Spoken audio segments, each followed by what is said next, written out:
Fala, Bills Mafia, Fernando Schmude com mais um Lead in the Charge no Buffalo Rumblings.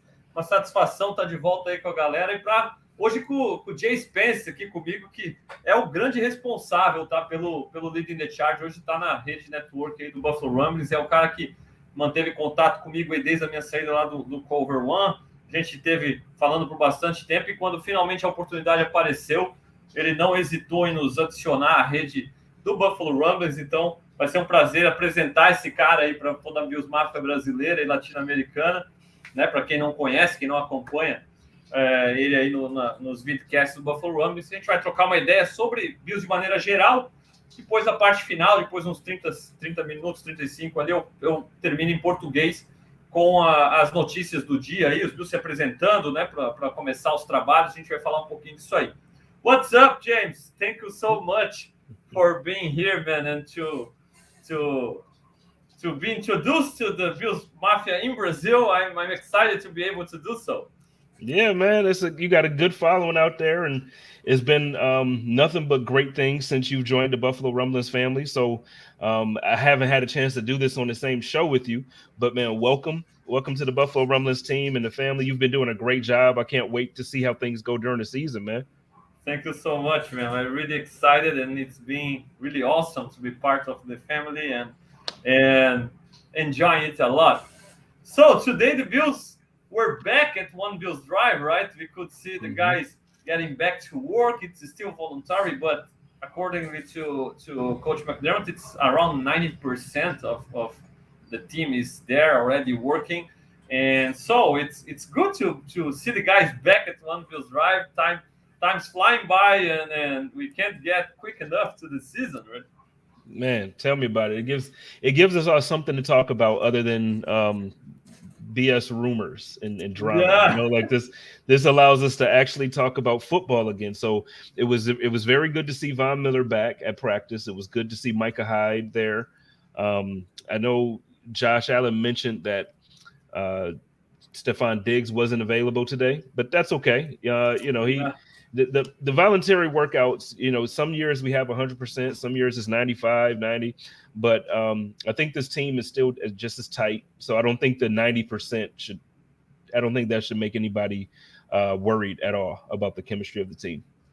Absolutely. And even last year, for people starting to try to make things up, like Diggs wasn't there last year too, right? At this time of the year, he wasn't there. So it's not something new. It's kind of expected. And at least Josh is there, and as you said, Hyde is back. We could see Von Miller doing work on the field already, and without a knee brace. So it kind of makes us hopeful that he can be ready for the season sooner rather than later, right? Yeah, well, that's what I'm hoping for, but I don't know. Certain types of injuries, I'm just not I know some people feel like, well, you know, he's a freak athlete. He can do this. I just still feel like certain injuries, it doesn't matter how good of an athlete you are. I don't care how in shape you are. Certain things just take time to heal. And I think such is the case with like an ACL injury like this. And then Sarah in the comments is mentioning that Diggs is never there. Yeah, he hasn't been at a voluntary workout like this since. And I don't think that means that he hates the Bills and he wants to be traded to the Cowboys or the Giants. I think what this means for me is that Stephon Diggs, one of the best wide receivers in the league, had other plans during the offseason. And to me, that's all it means. I don't think it needs to be read too deeply into it. I don't think we need to add anything else to that conversation. It's just that he has some things going on. And I tell you what, if all of our guys who didn't show up came as prepared as Diggs, I would tell everybody to stay home. Because Diggs is always overly prepared. He's always overly prepared. So true, man. So true. Even Stevie last week was talking about this. I asked him about, what do you think about this behavior from Diggs and social media and stuff? And he was just like you said, like, I'm more worried about what he's doing when he's out there with the guys working hard, being ready for the games and showing the young wide receivers how to work, how to do well. So I think we can relax and be sure that he'll be ready when he's needed, right? And that's the most important thing, no doubt. Even Sarah said, I would be worried if he was there because it's not common, right? Um, but anyway, it's good to have most of the people there. Jordan Poyer joked about, oh, okay, this year I will be there because I had no contract anymore to be mad at. I'm cool with my deal, and I will be out there with the guys. And he's there, and Gabe Davis is there. A lot of high expectations for Gabe Davis, and a lot of questions surrounding him because of, oh, maybe the DeAndre Hopkins deal still happens. And even Von Miller told us today that Hopkins want to join the Bills, and he's been always recruiting hard to the Bills, right? So a lot of things surrounding Gabe, but he's out there working, and Josh also talked about Gabe in his press conference and how much he loves the guy and how hard the guy works. So I think we can expect big things from Gabe too, right? I hope so, because I feel like they set high expectations on him last season, Yeah. and I think that's part of the reason why he's such a polarizing figure, right? Because like right now you have everybody, you're either on one end of the spectrum or another when it comes to Gabriel Davis. Either you think that he's a top tier number 2 wide receiver, or you think he's not quite there yet. I tend to be leaning closer on the side of I don't think he's quite there yet. I think he's a phenomenal talent. I think he's a very good receiver, but I don't think that he's good enough to carry the load that the Bills seem to be putting on him. So like I mentioned, last year, they set expectations when it came to Gabriel Davis, and they were talking about Josh Allen last offseason. He said Gabe Davis is not a wide receiver 2. He's wide receiver 1B. That puts a lot of expectation on him. When you come out of the playoffs after winning, or we lost, that was a 13-second game, but after seeing him catch multiple touchdowns and seemingly burn the secondary for the Chiefs back to back, that brings high expectations coming into the season. So, with this year being said, you have another season under his belt. You have some experience for him in a bigger role. Who's to say? I don't know. I would like to see a DeAndre Hopkins type move. I would like to see us draft somebody early, whether it be first round or second round as far as a wide receiver. But if not, I still think we have the pieces. I think we have a good enough roster to still be very prolific on offense, be a high-powered offense. We were the second-ranked offense last year. So even with the complaints, because I say it, I'm loud about it too. Gabriel Davis had 50% drop rate. He was this and he was that. Guess what? We still were the second best offense in the league. He still made big time plays. He still torched the Steelers that 1 week. I think it was week 5 or week 6. He absolutely torched the Steelers. So I expect big things from him. I'm hoping that he can have big time moments consistently. Yeah, I totally agree, man. I think he has showed potential, but not maybe he hasn't been reliable as we want. And that game against the Chiefs definitely was a 1B kind of game because he was fired.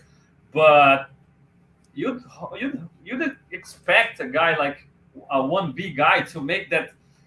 Josh was out there with a boom elbow and throwing the ball like 60 yards downfield, and the game is on the line, last play, and you hope your star wide receiver 1B to Diggs to make that catch, right? So just an example, and obviously not an easy catch, but that's a catch I think DeAndre Hopkins makes, for example. So that's the bar is set high for him, right? So we have big expectations, and Gabe is a hard worker. I think he can get there, but he's not quite there yet, and that's what makes us a little bit worried. And I don't know you, but how do you feel about Hopkins? I'm a big time fan, and I would love to have him added to the squad. Oh, I love DeAndre Hopkins. So I'm a season ticket holder for the Arizona Cardinals out here in Phoenix, where I live currently, and so I've got to see him up close for the last 2 seasons, and I know his numbers have dropped. Last year, he had a 6-game suspension due to performance enhancement drugs. So he didn't play for 6 games early on in the season. And then when he comes back, Kyler Murray is Kyler Murray. And then Kyler Murray injures himself, or not himself, but he had a non-contact injury where he tore his ACL on Monday Night Football. And so you look at those things, and then you look at the reason why his stats were lower. He didn't have his quarterback. He didn't play 6 games. But I tell you what, if you watch the film and you watch how this guy gets separation and you watch how aggressively this guy snatches the ball out the air when it's thrown his way, I promise you, you get, and I don't care if it's for 1 season or 2 seasons, you get Josh Allen a talent like DeAndre Hopkins to go along with Stephon. Just imagine it. Stephon Diggs, man, it would it's just a nightmare for any defensive backfield. How do you cover those guys one-on-one? I would stay up all night if I was the defensive coordinator for any team. Like any team, how are you going to stop Diggs, Hopkins, Davis? And now you have to look at, okay, Dawson Knox started to come on towards the end of the season. So if that guy is, if that's the version of Knox we're going to get going forward, yes, sign me up for those 3 receivers, that tight end. Oh, and let's not forget that James Cook is taking a step forward, and he's going to be. Oh my God, man! Oh my God! Just so please, Brandon Beane, if you're listening to this, any way that you can get that done, please go get DeAndre Hopkins. Please do it. No doubt, man. I still hopeful because not just because Vaughn talked about it, but you know, it's gonna happen at some point, and I expect it to happen before the draft or during the draft. And I'm kind of worried about the Chiefs getting him, so we can't. Brandon Beane can't let the Chiefs get Andrew Hopkins, man. It would be a nightmare.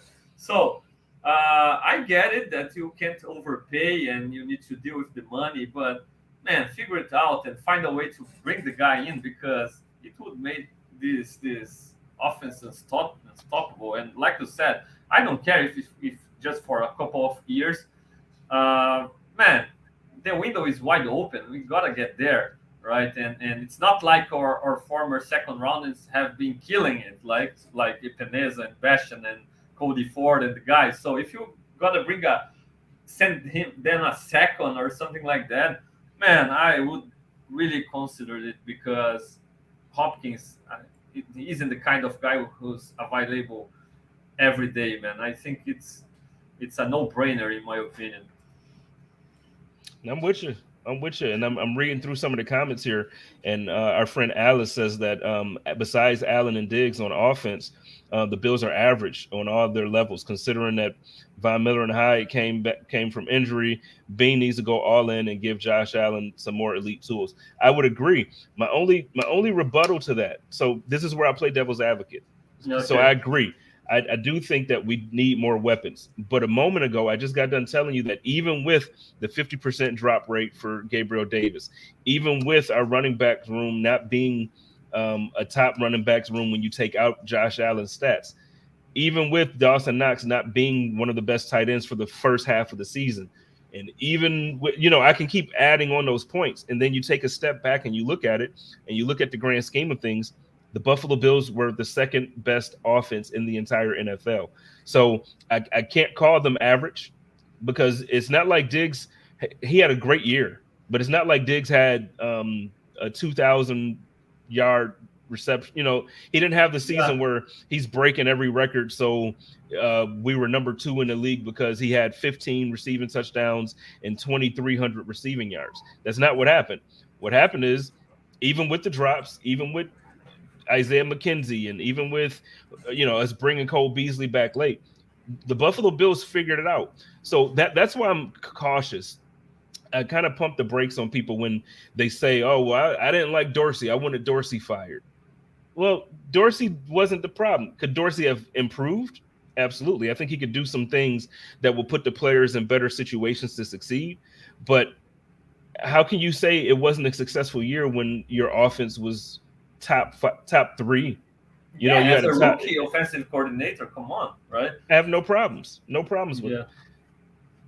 No doubt, and I'm excited. And I think it's fair to expect Dorsey, with experience, getting better in the second year, and the same can be said about Gabe Davis continue to improve, or at least becoming more consistent with all the hard work. and even the new guys, because Brandon Beane hasn't made any splash additions, but Deontay Hardy, for example, is a guy who's I'm curious to watch in this offense because he's shifty and quick and has the speed to threat defenses downfield. So this guy can be a heck of an addition to this offense. And even Sherfield is a guy who Miami Dolphins fans hate to see as a Bill now because he surprises. He opened some eyes last season and has something to offer too. Then Cook in his second year, having more touches, more opportunities, and Harris added as a power guy, and we know he can be really dangerous. We saw it firsthand against us as a when he was a Patriot. So there are a lot of small additions that maybe don't make the biggest highlights and things like that in the offseason, but McGovern, Edwards, guys who can improve the offensive line play. So a lot of new reinforcements that might surprise a lot of people and add to this already good Bills offense next season. Yeah, no, I agree. One of the things that I looked at so now up until this point, prior to the draft, if you look at the Buffalo Bills roster now in comparison to last year, I think the things that we lost, with the exception of Tremaine Edmonds, I don't think we addressed that whole. But everywhere else, when you look at what's happened, I think the Buffalo Bills have improved. If you take a look at the running back situation, I love Devin Singletary. I'm a big Devin Singletary fan, but I think for the running backs room that we have, you add a Harris to go alongside of James Cook, and I think you kind of like the 1-2 punch better now than you did last season. Wide receiver, okay, we lose Isaiah McKenzie, who was, I guess, supposed to be used as like I don't even know how you want to describe his use, because we haven't used him as much as we should have. But he was supposed to be like a niche player. You use him for the jet sweeps, and you use him for all these other things. Look, he made some mistakes. He wasn't as consistent as we wanted him to be. Now I think you have a couple guys that you can use in that similar role, and I think you have guys that can be used in that role with more consistency and with a little bit more. Sarah mentioned that he's a gadget play guy. I would agree if we actually had gadget plays last year, but Sarah's right. He's, we were supposed to use him in that way. I just don't think that we properly used him, but I am happy with the changes that we made. So, and then on a defense, you get Micah Hyde back. That's like signing it's like making a splash play, because last year we didn't have him for 14 of the games. So, this is a splash play. Now, I don't want to have the rose-colored glasses and think that everything is just going to be better. I think you're going to experience some type of step backs if we don't, because the teams around us got better. The division got better. The Jets got better. The Dolphins got better. I don't know about the Patriots. I think the Patriots are still the forgotten team, but the Jets and the Dolphins absolutely took a step forward. So we still have to. I think we need to make another splash play, like you mentioned. Give me Hopkins, man. Give me Hopkins. Yeah, no doubt. Hopkins is the closer you can get as a sure thing and to take the next step. Just continue on Sarah comment gadget play. I think Isaiah played himself into deserving a bigger role, and when he got this bigger role, he couldn't play at the level expected, or maybe struggle with some bad plays and bad fumbles, things like that on the worst moments, and it costs him big time.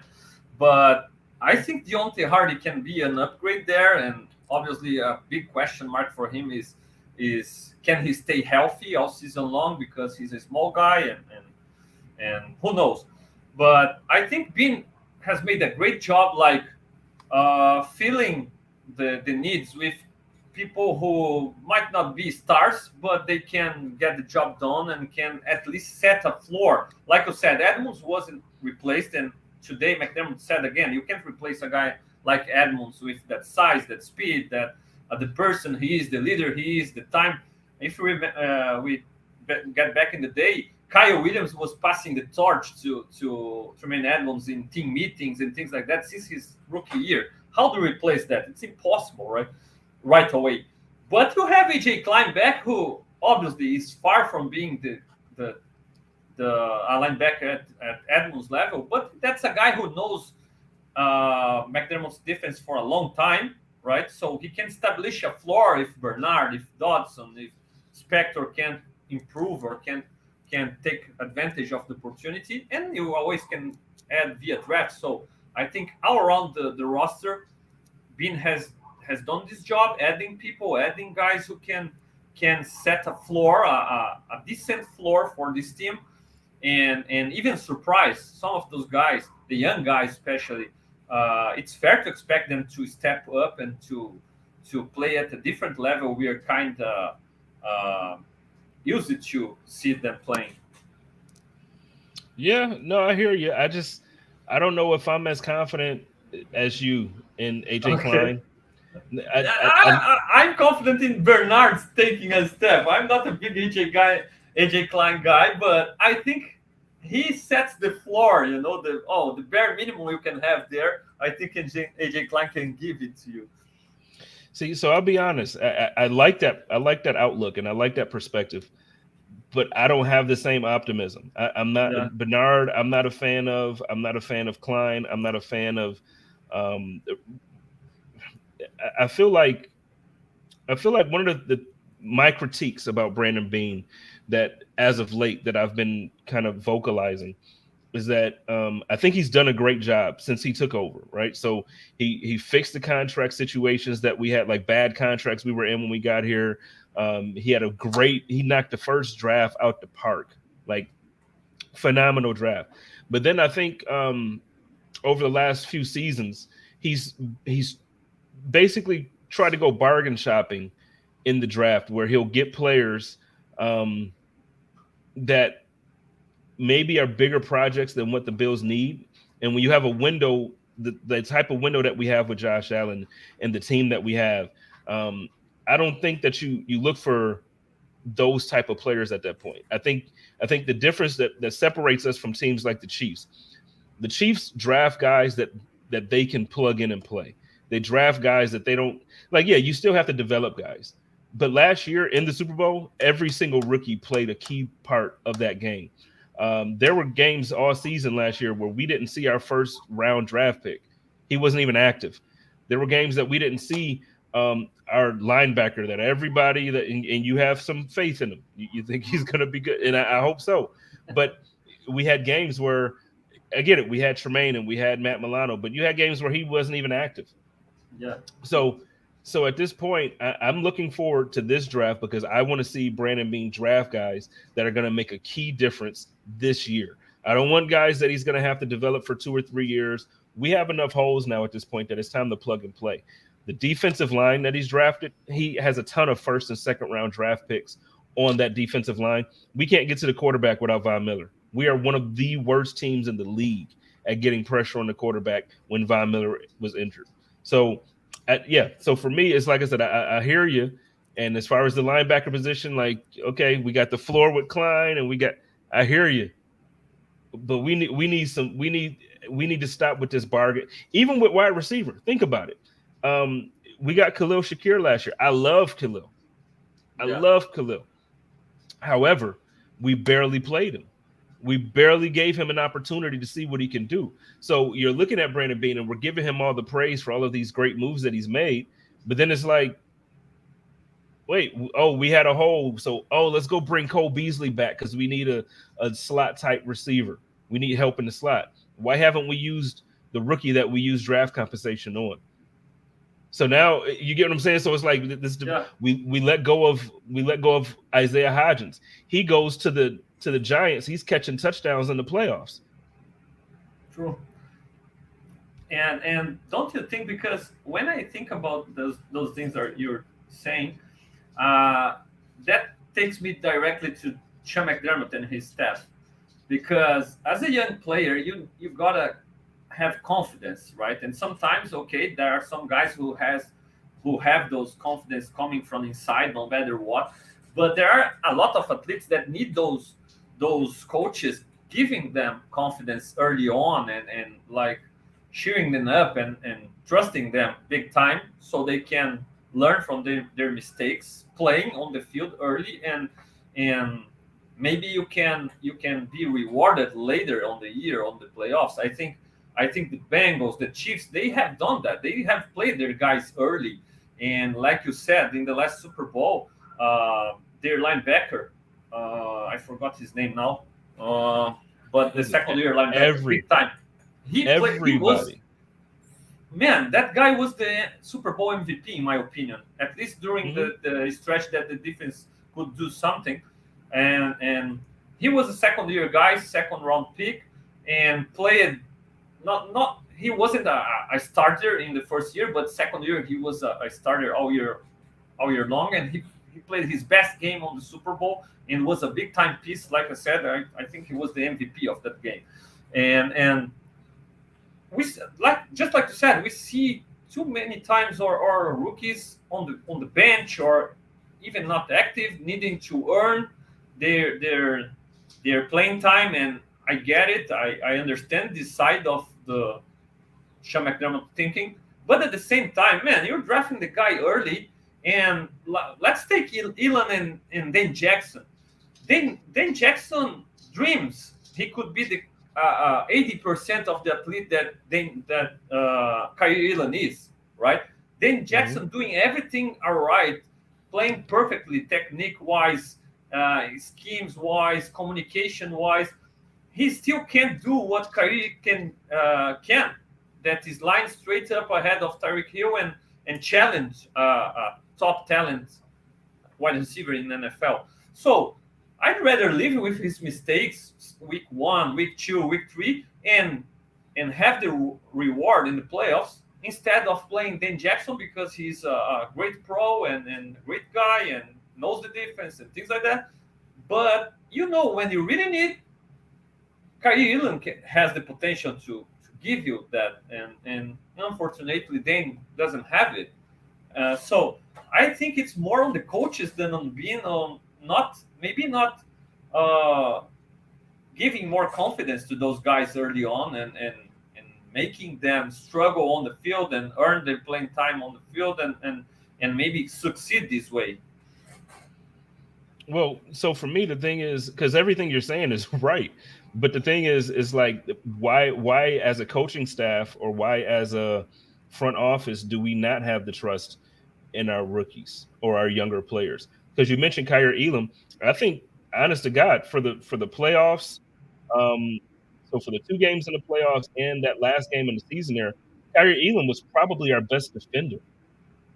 If you go back and look, I'm not a huge fan of PFF, but if you go back and look at the PFF grades for defenders on the Buffalo Bills from those games, I'm almost willing to bet that Kyrie Elam was a top performer for the Buffalo Bills defense in those games. For me, look, we started the season off without Trey White, 7, 8, 9, 10 games. Why are you not playing your first round draft pick? Yeah. And to me, when Trey White comes back, I love Dane Jackson. I love, really, there's not a guy on the roster that I don't like this year. I love everybody that we have. But you play your 2 first-round draft picks at cornerback. So you play Trey White and you play Kyrie Elam. Dane Jackson can come in when somebody's winded or injured. You can have, you have these guys that can fill in when there's an injury or when you need to swap a guy in and out for a couple of plays here and there. But you play your top talent against top talent. Against Tyreek Hill, you need to play guys that have speed, that can bump him at the line and also run. Nobody can run with Tyreek Hill, but you have to have guys that are physical enough to be able to do it. Why are we – I just don't understand. James Cook, he's a rookie last season. The first game of the year, he fumbled, turned the ball over. First ever touch as NFL player. So then guess what? They finally work him into like a workload that to me was kind of sufficient, but it took you several weeks to get that done. You put these guys in the doghouse because of a play. I'm gonna tell you, man, like the best teams around the league don't do that. And I'm not saying that the Bills aren't one of the best teams. I think we are. That's why I get so frustrated, because we are one of the better teams. But then you make decisions like this where you'll punish a guy and have him down for a few weeks, as opposed to saying, okay, that was a mistake I need you to learn from and get better from. So like you mentioned, you have guys now playing that aren't as good as others in that spot. And because you're upset about whatever happened 1 week or whatever, no, man. Let's get the talent in there. I'm seeing in the comments, people are saying, Sarah said, we don't tend to trust the young guys. I think I saw Elliot mention, we need to play our young talent, not take our time bringing them along. Look at what KC put off. And this is just exactly it. We haven't had a draft that we used our young guys the way that we did since the draft where we drafted Josh Allen, Tremaine Edmonds. Like that draft, we played a bunch of our rookies. And at this point, I just think the league is getting faster. The league is getting a lot faster. Honestly, you have defensive tackles right now that are being drafted that's running faster than some guys who were playing tight end years ago. So the speed of the game. Play younger guys. These older guys, man. And I'm saying this with respect to my old guys on the team. I love all my old dudes, but no, man. You get this young talent in and play these guys. Play them. No doubt, man. And let's be clear about one thing. For example, let's take Kyrie Irving again against the Dolphins. The plays he made against Tyreek Hill. Just like you said, I love Dan Jackson. I think he does way more than what was expected when he was drafted, and everybody was, he's too small, he's too weak. He plays way better than expected. He's a solid guy, and he's even a little bit unlucky because it looks like he's at the right time, the right place, right way, but the guys just make plays on him. But it's great to have a guy like him when you need. But if it was him in Elan's place against Tyreek Hill to make those plays against the Dolphins, we know it wouldn't happen, man, right? Because he doesn't have the speed, the physicality, just like you said. And the Bills, the way they treat young guys, they risked it because Kyrie Irving could perfectly not be ready for that moment due to not playing enough during the season. Okay, he had the injury and all of this, but you should just have played him early on and let him learn, and it doesn't happen. And Sarah said here about AJ Klein. She thinks Klein is going to be the starter if we don't draft a guy in round 1, right? Yeah. And accordingly to the way they do things, it makes total sense. But I'd rather have Bernard, even struggling in week 1, week 2, week 3, but with the potential to be a playmaker in the playoffs, than having the same Klein I can expect in the playoffs playing week 1, because we're not going to win the Super Bowl in week 1. And this team is good enough to win despite some struggles from young players early on. But down the road, man, we need the best guys out there. And Klein isn't getting the job done if we need him to be a big-time contributor. He's not doing what Bolton did for the Chiefs. I appreciate Marcel told me here, Nick Bolton. What he did in the Super Bowl. We can't expect Klein to do that, but I kind of expect our third round athletic linebacker being able to do that. If he can't, it's on Beane, because Beane drafted the guy on the third round and expected him to be a difference maker, right? So that's the kind of way I see these things, and I agree. I think all of us agree that we gotta give opportunities to those young, talented guys early on. Yeah, I agree wholeheartedly. I have a question here from Rui, okay, JSpenceTheKing, about he offers 2 opportunities here to draft to trade up for a running back in the draft, or to send the picks for DeAndre Hopkins. What would you do? I think it's a no-brainer. Well, if you're talking about trading up to get a running back, I assume you're talking about Bijan, right? Because if it's Bijan, it's another conversation, right? Well, I think he's the only running back worth trading anything for. Yeah. So what I'll say is, if you're gonna tell me I get Bijan or Hopkins, I'm gonna go Bijan. Awesome. I'll take Bijan because of the youth. So I think with Hopkins can probably play another 3, 4, 5. Like receivers, he'll get some years where he'll play, and it won't be at the highest level, but he'll still be better than what most guys can give you. I think Hopkins is. I think everybody knows how I feel about Hopkins. Hopkins he's an amazing receiver, but a talent like Bijan you don't get one every year in the NFL. You get receivers and you get these playmakers that come along and you're like, man, this guy's gonna be special. But Bijan, you can look at him and you can just tell like this guy's gonna be lights out. So I think I would take the youth along with the contract. It wouldn't be as much money. Now, the thing is, trading for Hopkins, I don't think what's being said about Hopkins, like that first round or second round capital, they're not going to get a first or a second rounder for DeAndre Hopkins. And he's good enough still for it, but I just don't think the way the market has been going, the way trades have been, there's no way that I see DeAndre Hopkins getting a first or a second rounder. Allen Robinson, like 7th round, trade up in the 7th round and absorb some money. The Cardinals don't want to absorb any money from the contract and want first or second round. That's crazy talk. But anyway, I think I'd still send a second round. Okay, even if it's too pricey, I don't care if people are like, oh, you are overpaying. Man, when the Bills offense is totally unstoppable and we're winning big games big time and nobody can figure out how to stop Josh, Hopkins, Diggs, and everybody else. So I think it won't be considered an overpay. So that's why I think this way. But I understand where it's been coming from, negotiating and trying to get the best deal possible. Yeah, I get you, and I'm with you. The only reason why I would say a second would be too high is only because if we trade a second and we have to pay him the money that he's asking for, it's just a lot. But if you're going to say, hey, you know what, we'll take on 50%, 60% of his contract, give us a second for him. Okay. That's not a problem at all. But when you're asking to pay this guy $20 million plus give up a second and a third or whatever it is that they're asking, I just can't see it. So if they're willing to take on some of that contract, hey, I'm with it. Yeah. And even in this situation about Bijan or Hopkins, why not both, right? Because you can get Bijan in the first and trade something for DeAndre Hopkins. My goodness, it would be crazy, man. I think that'd be difficult because we still would have to trade up to get. I don't think Bijan falls to 27. Yeah. I know I've seen a ton of. Can I just say this? And I'm gonna say this tonight on Code of Conduct too.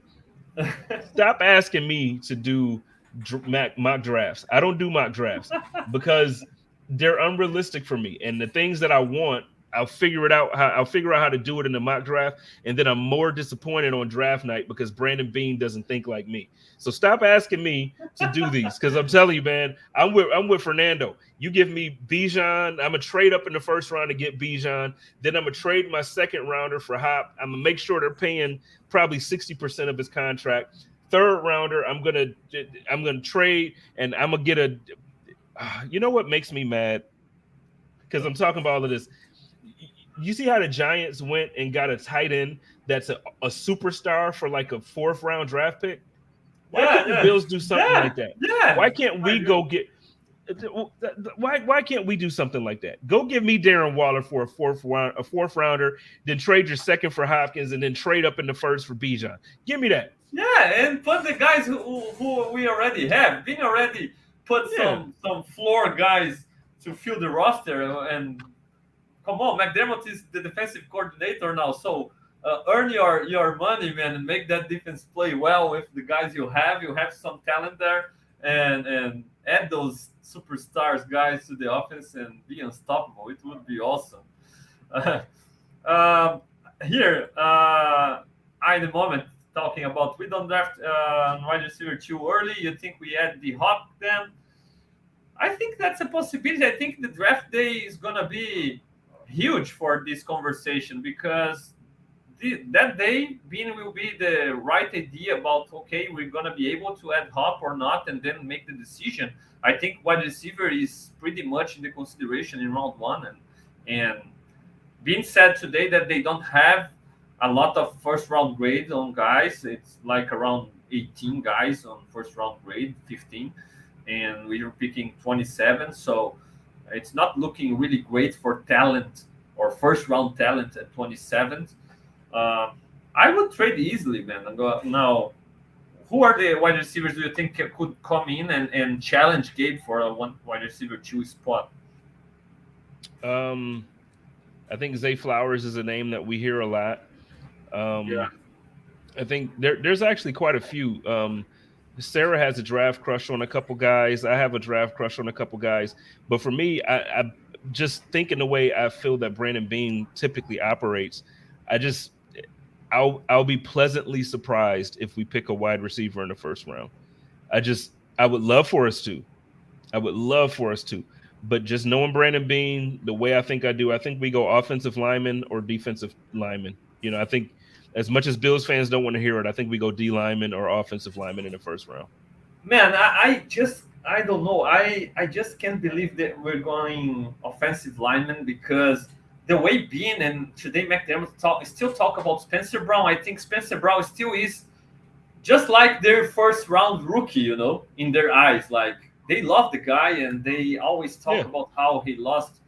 And it's fair to consider how he lost the off season last year with the back injury and surgery and things like that, and all the potential in the world, and things like that. So, with the additions inside at the guard position, if they draft a guy, an offensive tackle in round one, man, that guy needs to start right in front of Spencer Brown, and you're demoting Spencer Brown and not giving him a chance to compete. And I don't see it happen this year in Bean's eyes, in McDermott's eyes.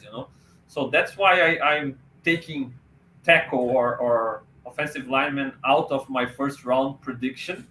And now on the defensive side of the ball, defensive line, I think it's a a real opportunity. Edge or defensive tackle. Even when Bean was with the Panthers and McDermott too, they drafted defensive tackle like in the first round 3 years in a row. Lotulelei and Vernon Butler and Kawan Short, like 1 year after another. So I think it's a real possibility to add on that side of the ball at the line or wide receiver. And my crush is at Jordan Addison, and I would love to add Jordan Addison as wide receiver too. I think he could be a big time weapon for Josh. Do you think Addison falls to 27? I think it's difficult, man. Lately, he Yeah. has fallen more, more times in mock drafts, but we'll see. First rounds we always have big surprises, right? So it's kind of hard what to expect.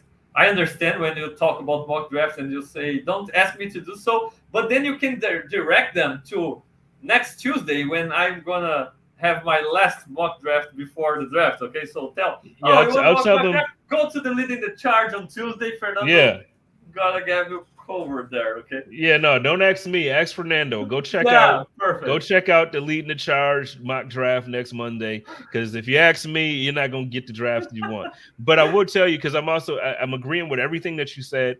And my man Whittle's in the comments, and he's talking about the right tackle. He thinks that um, we need a right tackle just in case Spencer Brown isn't up to par.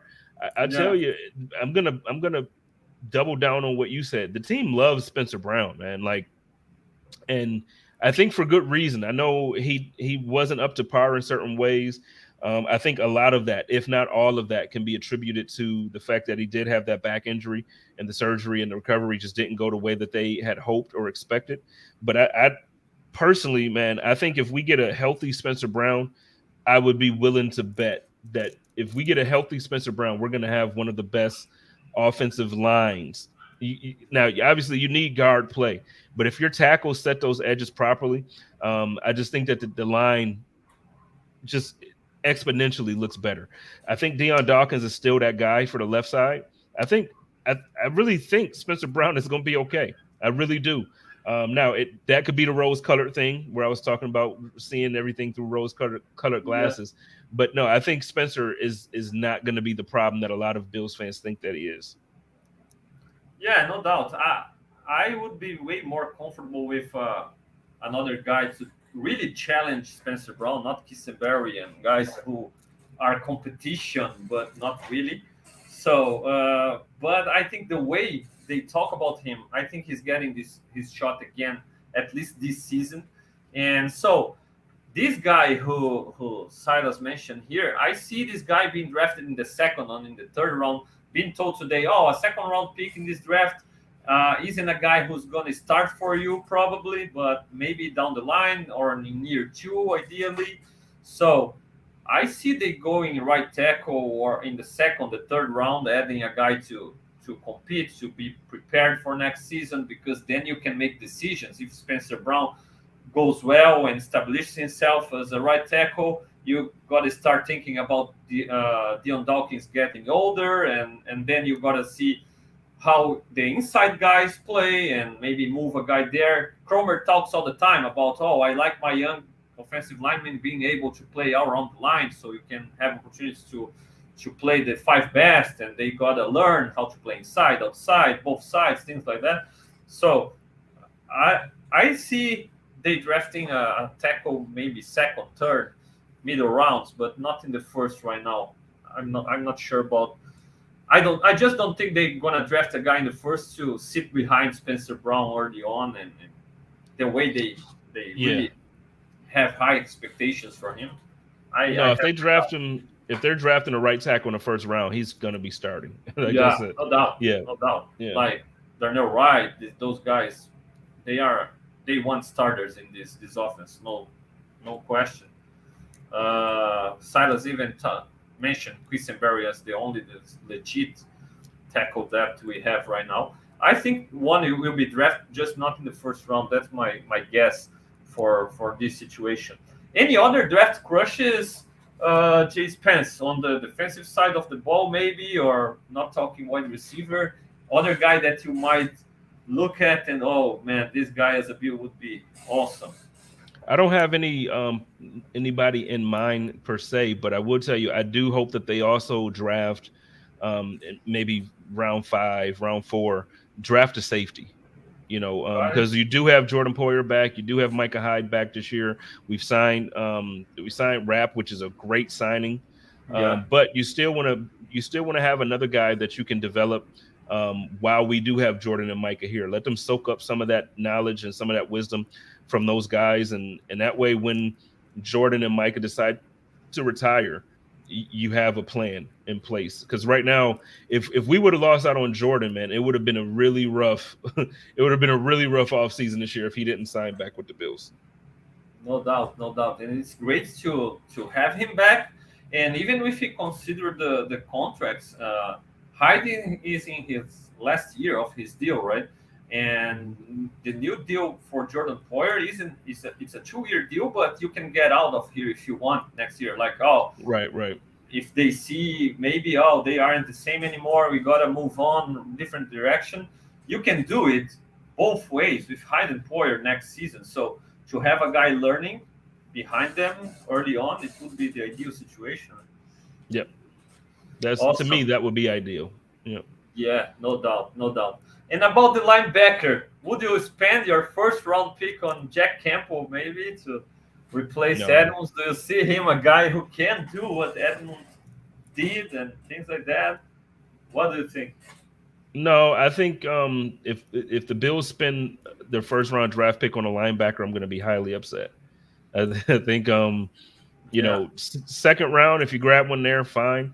But if you spend your first round draft pick on a linebacker this year, as opposed to offensive lineman or wide receiver, I'll be very disappointed. No doubt, man. And even if let's be honest, if the Bills really thought Edmonds was indispensable, like you need him no matter what, they could have kept him. It would be an overpay and things like that, but it was possible. If we were talking about adding Hopkins, we were talking about a lot of different possibilities. So it wasn't impossible to keep Edmonds, right? So to let him go and then spend a first round pick on a guy to replace him, and just like McDermott always says, it's not really like you can't replace all the experience and all the way he was developed by the Bills, just like they wanted, to spend the first round on a guy to replicate that or to try to replicate that, I think it would be a big time loss for Beane in the way he operates, right? Sarah says she isn't confident in Campbell, and Widow is, right? He's here. Yeah, Jake Campbell, plug and play, but come on. I'm the president of Terrell Bernard fan club. That we put it here out there right now, because when the guy is killing it, okay, when we have the double Milano at our linebacker position, and nobody knows who's Milano and who's Bernard because they're gonna be awesome at the same time and the same ways, okay? So people need to remember what I'm telling you here, okay? Because I don't see many people with me, but I'm on record right now. And obviously, if it goes wrong, as most of the time, I will be in trouble, but that's life. No, I get it, and I applaud you for that. I was that guy on the standing on the box like that for Tremaine Edmonds a few years ago, and it hurts me to see that he's no longer with the team. He's loving it out in Chicago.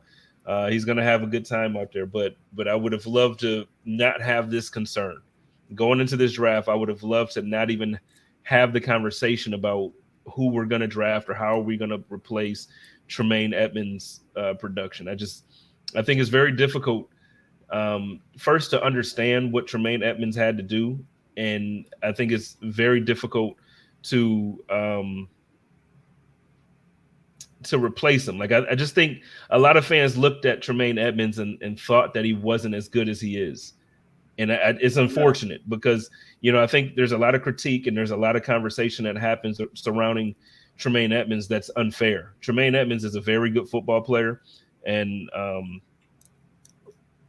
see, like even the way Widow's my guy, but the way he words this comment here, if we don't get bigger and better at defensive tackle, Bernard is going to be worse than Edmonds ever was. To me, that's an implication that he's saying that Edmonds just wasn't good, so we have to. Yeah. But see, to me, the comments like that, and again, shout out to my man Widow, that's my dog right there. But comments like that, it rubs me wrong because without Tremaine Edmonds, the entire defense didn't look half as good as they were. You know what I mean? Like you need Tremaine Edmonds to glue all that together. So we'll see. I think I've been hearing this from quite a few different places, and I think I agree with it. I think you're okay with losing a guy like Tremaine Edmonds if you're going to change your philosophy. So I just think that the defense that we are used to from the Buffalo Bills, we're going to see a completely different style of defense. I don't think it's going to be so dependent on the linebacker position to do the things that we were depending on them to do. I just think it's going to look like a completely different defense. No doubt. Hear me out, Widow. Siaki Ika, round 2, bulk up this defensive tackle rotation. Siaki Ika and Daquan Jones, and keep Milano and Bernard free to eat, man. It's going to be fire. Trust me. Okay? But I hope Bernard is as good as you're saying. I really do. At the moment, it says Keno Benton instead of Siaki Ika. Yeah, he would be awesome too. Bulk up, man. I miss the. We've been talking about this in the Leading the Charge in Portuguese here in Brazil. We, as a fan base, we miss that big defensive tackle showing out their bellies, like big Pat Williams and Sam Adams and those guys, big time bellies and the size than beef on the interior defensive tackle. So those kind of guys can keep Milano and Bernard clean to do their thing. So I hope they try something that line. And JSpence, I don't want to take too much of your time, and you have your show also, right? But yes, to close it out, okay? People are talking about running backs, and this is an interesting running back class. But let me put it out. Man, if not Bijan, I don't want to know running back because I think our running back room is pretty good with Cook and Harris, and then you gotta involve Hines more, and so I'm really okay with our room, if not Bijan to be added. How do you feel about those prospects? Because the class is good. Would you think they add another one mid rounds, or Sarah mentions Roscoe Johnson, the other Texas guy, a big bruiser guy, Kendra Miller visited also, right? So, do you have anybody who you would like to add to this room? No, I would agree with you. I think first, this is a good draft for running backs. I think if you do grab one in the third or fourth round, I think you'll be fine doing that. You don't have to take one in the first. But um, for me, with the roster that we have, I like James Cook. I like, you know, the idea of giving him more snaps. I like Harris. I like, you know, what he brings to the table. I like what we have with Naheem Hines. I know we haven't used him in that role really in Buffalo yet, but I would like to see him used more. I think he had a touchdown against Miami out of the backfield as a receiver in that, what was it, week 15 game or week 16 game. But I think we have good weapons out of the running back room. I just think that, you know, we got to use them. The Buffalo Bills, we don't use our running backs as much as we should. And I know a lot of people, and I get beat up. I'm going to ask Joe Marino about this tonight on the code of conduct. I get beat up a lot when I say, you know, without Josh Allen's stats, the Buffalo Bills running backs room just wasn't good. It's not that we weren't good, it's that they didn't use them. They didn't call plays for running backs. So, you know, you take Josh Allen's 700 plus yards out and the Buffalo Bills fall to the bottom half of the league as far as a running back room. But I think the guys that we have now, if we give them the ball, if we give James Cook the ball as a feature back, I think James Cook can be, I don't think he'll be as good as his brother, but I think he'll be just as good as, you know, most of the top guys in the league. I don't need him to be a top 5 running back. I just need him to be good. Absolutely. Sarah says that we'll take someone in the 4th and the 6th. I don't believe so, because I don't know, man. We have some holes, and we have several directions we can go with those mid-round picks, and we don't have many picks. Maybe Bean can work his magic and trade down and do something to add some picks and add some quality guys mid-round, and he's being able to do so in the last few drafts. But here, it's what interests me, adding guys as unrestricted free agents, because even in the last few years, we have some guys who made some noise. The Williams guy, Antonio Williams, I think, and then Blackshear, those undrafted guys who showed something and never had opportunities. I think this year we will be able to add somebody as an unrestricted, undrafted free agent, and not spend a draft pick on a running back position where we already have some capable guys already on the team. Yeah, give me that undrafted energy. I want to see a dude like a Carlos Williams or something like that come in here and you know, just come in and make a splash and make some noise when, you know, it's a diamond in the rough. I'm all for that. But to spend draft capital on that position, I just don't. If it's not Bijan in the first, I just don't think there's anybody. For me, there's nobody that's going to move the needle enough for me to say it's that much of an upgrade over the guys we have. Same here, man. Same here. Jay Spence, I really appreciate you taking your time, man. I'm going to close out this Leading the Charge in Portuguese the last few minutes. So I just want to thank you in name of all Brazilian Bills Mafia, who's been having a blast here via Buffalo Rumblings with the Leading the Charge. Really appreciate you taking your time to be with us today. Send a bark to your friend out there. They having a good time. I'm unmuted. I'm here with you, but I'm unmuted. I don't know what you're yelling at. Oh, no problem, man.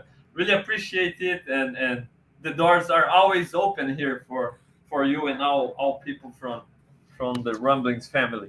Thank you so much. Absolutely, man. And again, thank you so much for having me.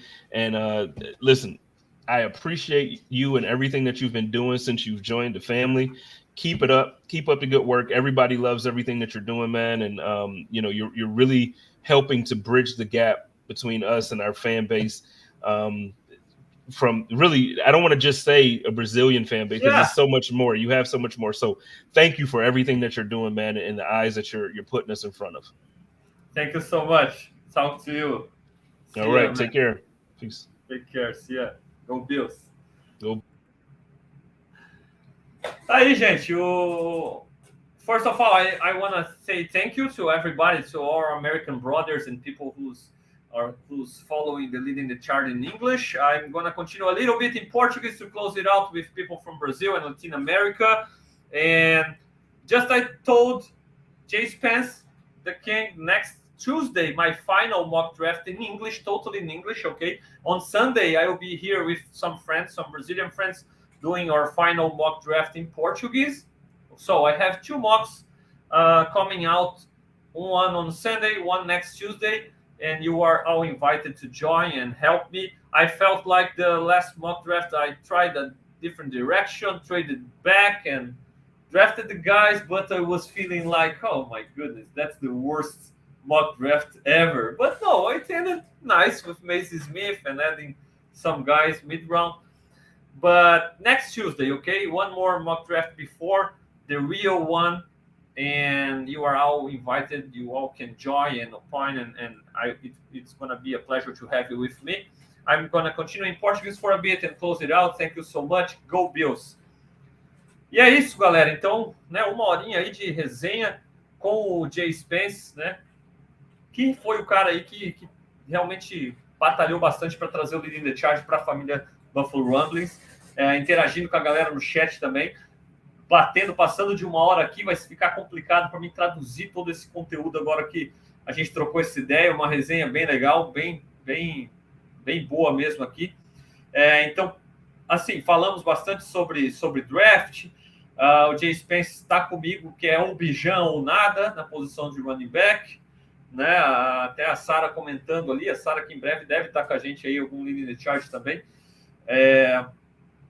E a Sara falando de vários running backs de qualidade aí, mid-rounds, mas eu acho que aí é undrafted, né? E o Jay Spence concordou comigo. O Jay Spence está comigo também naquela do Hopkins. Hoje o Von Miller falou que o Hopkins quer vir para os Bills, então acende aquela esperança novamente, né? Os Bills se apresentaram hoje para treinar, então tivemos coletivas de imprensa, tivemos várias novidades ali que eu vou colocar rapidamente aqui para a gente fechar esse Leading the Charge. E uma delas foi isso, o Von Miller falando da vontade do Hopkins de vir para os Bills. E assim, trocando ideia com o Jay Spence aqui, a gente espera que realmente a coisa se defina até mesmo durante o draft. Né? O preço a ser pago ainda é alto. Hoje teve uma troca ali do Allen Robinson, né, do Rams para o Steelers. O Steelers desceu na 7ª rodada, né? O Rams só conseguiu subir na 7ª rodada, ali do final para o começo da 7ª rodada, na troca com o Rams pelo Allen Robinson, e ainda assim teve que o Rams pagar uma parte do salário. Então isso diminui, né, o valor do Hopkins no mercado, vamos dizer assim, né? O Cardinals pode bater o pé até o fim, fazer jogo duro, mas pode também no final ter que ficar com o cara, o que não está sendo interessante para eles nesse momento da equipe, né? Pagar esse salário alto, momento de reconstrução e tudo mais. Então, se imagina que até o draft, até no dia do draft, o Cardinals vai amolecer um pouco, esse preço vai cair, e a gente espera que o Beane faça essa jogada aí e traga o DeAndre Hopkins para os Bills, porque se não for, o Beane pode muito bem ser lá no Chiefs, e a gente sabe que o Chiefs não dorme no ponto, né? E costuma fazer essas movimentações e dá muito certo. Adicionar o Hopkins com o Kelsey para o Patrick Mahomes, Deus o livre, né, gente? Eu não quero ver isso, não. Então, a gente espera que o Beane possa fazer essa movimentação. E eu falei com o Jay Spence aqui que daria até a segunda, né? Por mais que o pessoal acha caro e tal, e tem que trabalhar nessa questão do salário, do Cardinals absorver uma parte do salário e tudo mais, eu daria fácil até uma escolha de segunda rodada, porque é o seguinte, todo mundo vai rir, é overpay, não sei o quê, mas a hora que o ataque dos Bills estiver voando, a gente estiver atropelando todo mundo, estiver bem nos playoffs e ganhar um Super Bowl, aí valeu a pena, né? Então, eu acho que o Hopkins te oferece isso, não dá para parar Diggs, Hopkins, não dá para mandar double team para todo mundo e deixar a gente livre, né? Aí é pedir para Gabe Davis como wide receiver 3, James Cook, Dawson Knox, esses caras punirem os adversários se enfrentando um contra um, ou até mesmo estando completamente livre, não dá para dobrar todo mundo, né? Então, você ter o Hopkins e o Diggs juntos ali para o Josh Allen, põe esse ataque em outro patamar, e espero que o Beane possa ir nessa direção. A gente debateu aqui que caso isso não aconteça, quais wide receivers podem realmente chegar e contribuir e desafiar o Gabe Davis, né, que tem potencial de ser wide receiver 2, mas, ao mesmo tempo, sofreu com a inconsistência e até que não tem sido esse cara. a todo momento, como a gente espera, como a gente precisa. E ele falou do Zay Flowers, né, que é um nome que sempre aparece, um cara que ele acha que pode dar essa possibilidade. Eu falei do Jordan Edison novamente. Falamos do Bijan Robinson, né? O Rui fez a pergunta ali se trocar as escolhas pelo Hopkins ou subir para pegar o Robinson, né? E aí o Jay Spence acha que realmente o Bijan Robinson não sobra para a gente na 27, que tem que trocar e que ele ficaria feliz, né? E eu também não acharia ruim, não, porque você adicionar um Bijan Robinson nesse ataque ajuda o time por muito tempo e o Jay Spence até colocou que se ficar entre Hopkins ou Bijan, ele prefere o Bijan do que o DeAndre Hopkins ainda, porque acha que pode oferecer por mais tempo nessa qualidade toda. Então, o papo rolou muito em cima disso daí, né? Falamos de linebacker na primeira escolha e o Jay Spence falou que ficaria bem frustrado se a gente escolher Jack Campbell ou qualquer outro linebacker na primeira rodada, porque aí eu complementei, vamos ser bem honestos, daria para manter o Edmonds se os Bills realmente quisessem, teria que pagar bastante, mas seria... Se consideram ele indispensável, daria para mantê-lo. E é um cara que foi preparado desde os 19 anos para fazer o que vinha fazendo, e é um baita linebacker, né, e líder da equipe e tudo mais, né, e você perder ele e querer substituir com uma escolha de primeira rodada não é um bom negócio, acho que não é um negócio que o Beane estaria parecendo como um gênio aí, fazendo esse tipo de troca, né, então eu também não acho que sai esse linebacker na primeira rodada, não. E estou de acordo, acho que não é um bom uso da escolha de primeira rodada na posição da linebacker, por mais que muita gente questione o Bernard. Eu brinquei aqui, né? Falei, sou o presidente do fã-clube do Bernard, como vocês estão cansados de saber aí em português, e o Jay Spence falou que não tem essa confiança no Bernard, né? Mas que draftar na primeira rodada não seria o ideal. E até a Sara comentou aqui no chat que se o Jack Campbell, se os Bills não draftarem um linebacker na primeira rodada, o Klein vai acabar sendo titular. E de fato, a gente conversou sobre isso, como os Bills não têm apostado e confiado nos seus novatos, nos seus jovens jogadores, para jogar de cara, né? E aí o Jay Spence fez essa crítica ao Brandon Beane, quem é que ele drafta e tal, que esses jogadores não estão tendo esse impacto cedo, e a gente precisa de jogador de impacto, né, cedo no draft. E eu já cobrei mais pro lado da comissão técnica. Eu acho que esses caras têm que... Você draftou primeira, segunda rodada, dependendo da posição, dependendo de quem é seu titular. Quem que é seu titular? Danny Jackson. Cara, o Kyrie Irving tinha que jogar a temporada inteira, né? O Kyrie Irving fez uma baita jogada contra o Tyreek Hill, algumas baitas jogadas contra o Tyreek Hill, contra os Dolphins, que foram decisivas naqueles playoffs. Os Bills se colocaram em situação de risco e não dar mais snaps para o Kyrie Irving no início da temporada, dele não tá pronto, não tá preparado para fazer esse tipo de jogada nos playoffs. Né? Deixa o cara jogar desde o início, cometer erros, aprender com os erros e tudo mais, porque não vai ser o Dan Jackson que vai te vencer o jogo dos playoffs, vai ser o Kyrie Irving, né? E foi o que aconteceu. Então, eu acho que o próprio McDermott, nessa evolução dele como head coach ao longo dos anos, ele tem que começar a olhar um pouco com melhores olhos essa situação, ver o que o Chiefs, o que o Bengals faz nesse sentido de botar os novatos para jogar e dos caras estarem prontos lá na hora dos playoffs, porque a gente precisa desses jogadores, né? E até hoje a gente não tem Bug Basham, Jay Peneza, esses caras prontos para contribuir. Então, às vezes o jogador perde às vezes a confiança, né? Cedo, não tendo oportunidade, ficar em rotação, ficar inativo e tudo mais. Então tem que botar para jogar e na posição de linebacker, por exemplo, uma competição que a gente tem agora, sinceramente, se o AJ Klein vencer essa competição como titular, a gente dependendo, né, não draftar linebacker cedo, vai ser muito por causa disso. Já conhece a defesa, vai me entregar o que eu tenho garantia de um nível, de um piso aqui na semana 1, 2 e 3. Pô, muito melhor você botar um Terrell Bernard, que foi uma escolha de terceira rodada, que é mais atlético e tudo mais, deixar ele ter problemas nessas semanas, mas ele está pronto lá nos playoffs para contribuir em altíssimo nível, do que você... E se isso não der certo, você botar o Klein que você já sabe o que você vai ter, do que você ficar já com o seguro ali logo de cara e não investir nesse potencial desses jogadores que são draftados cedo pelo Brandon Beane no draft. Então a gente debateu bastante isso. Foi uma conversa bem legal, acho que a galera curtiu, acho que quem entendeu inglês aí pôde curtir bastante. E eu acho que deu para dar uma resumida rapidamente aqui em português, para não se estender demais. O JSpenceTheKing, ele tem o Code of Conduct, vai começar daqui a pouquinho, aí, daqui a 50 minutos, tem o Code of Conduct aqui no Buffalo Rumblings, vale muito a pena acompanhar, tá? E é isso, Mafia, eu volto no domingo com o mock draft, né? O JSpence falou que não faz mock, que não é a dele, eu falei, cara, direciona para o Leading the Charge, então. Domingo, mock draft aqui com o João Paulo Carvalho, Léo Carneiro, a gente vai fazer ao vivo aqui o nosso mock draft final em português, né? No domingo. E na terça-feira eu vou fazer o meu mock aqui sozinho em inglês, né? O meu mock final antes do draft que vai começar na outra sexta-feira, ali no outro final de semana, né? A gente tem o pra valer, o real aí. Beleza, Máfia? Então é isso. Quem não acompanhou a entrevista com o Steve Johnson, tá disponível aí no meu canal, no canal do Buffalo Rumblings. Se inscreve, curte, né? Apoia o canal, compartilha, dependo muito desse apoio. Quer colaborar com o Pix? fernandoschmude@hotmail.com é o meu Pix. Toda colaboração é muito bem-vinda, ajuda demais a continuar produzindo esse conteúdo e trazendo para a Bills Mafia. Como o Jay Spence falou, não só no Brasil, né, que eu bato muito nessa tecla, e até peço desculpa a todos vocês. A gente tem aí pessoal do México acompanhando, do Peru, né, e de outros lugares que eu não sei. Deixa aí nos comentários, né, na área do YouTube, de onde você está acompanhando o Leading the Charge, outros países de língua portuguesa, países de língua espanhola, latinos, né, que conseguem entender um pouquinho aí e acompanham, né? Sou muito agradecido, e você que ajuda através do Pix, colabora para que eu possa produzir cada vez mais conteúdo, né? Quem me dera, infelizmente, né, já tenho que encerrar aqui, mas quem me dera ter mais tempo, botar uma legenda. Estou tentando trabalhar para botar uma legenda ali na entrevista do Steve.